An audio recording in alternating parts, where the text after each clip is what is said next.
సంక్రాంతి వేళ సినిమాల రిలీజుల దాకా ఎందుకు టీజర్ల దగ్గరే వేడి ఆరంభమైంది. సంక్రాంతికి విడుదల కాబోయే సినిమాల్లో ప్రధానంగా చెప్పుకోదగ్గవి బాలయ్య 100వ సినిమా, చిరంజీవి 100:30 సినిమా. ఇది కాకుండా నాగార్జున నమో వెంకటేశాయ.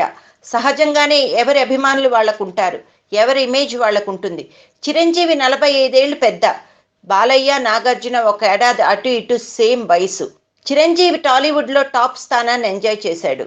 తనకు ఏ బ్యాక్గ్రౌండ్ లేకుండా ఎదిగాడు. బాలయ్యకు నాగార్జునకు బలమైన వారసత్వం ఉంది.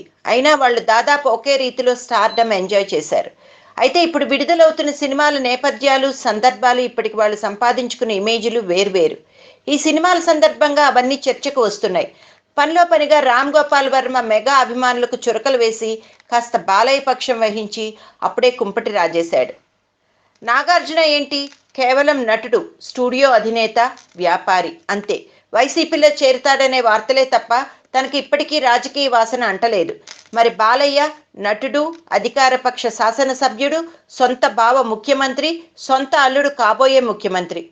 తనకు ముఖ్యమంత్రి అయ్యేంత సీన్ ఉందనే ధీమా. అంటే హీరో కమ్ పొలిటీషియన్. కానీ బావచాటు బావమర్ది. భోళా వారసత్వం పెద్దదే అయినా రాజకీయంగా తన వ్యక్తిగత స్థాయి చిన్నదే. కానీ చిరంజీవి మాజీ కేంద్ర మంత్రి, పద్మభూషణ్ అవార్డు గ్రహీత, టాలీవుడ్ ఒకప్పటి స్టార్ హీరో, 7-8 మంది హీరోయిన్ల కుటుంబం, బావమర్ది డిస్ట్రిబ్యూషన్ వ్యాపారి, నిర్మాత.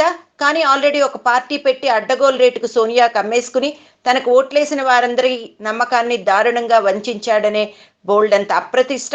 ఇప్పటికీ కాంగ్రెస్ తరఫున జనంలో ఉండకుండా తన వ్యాపారాలు, తన సంపాదన మార్గాలు తప్ప జనం సమస్యలేమి పట్టని నాయకుడిగా బదనాం. ఇక ఇప్పటి నుంచి పోస్టర్లు, ఫస్ట్ లుక్లు, టీజర్లు, పాటలు, ఫ్రీ రిలీజ్ ఫంక్షన్లు, ఆడియో రిలీజులు. ఓహో, రోజు ఈ వార్తలు, గాసిప్పులు, సోషల్ మీడియాలో ఫ్యాన్స్ గోలా వేడి స్టార్ట్ అయింది.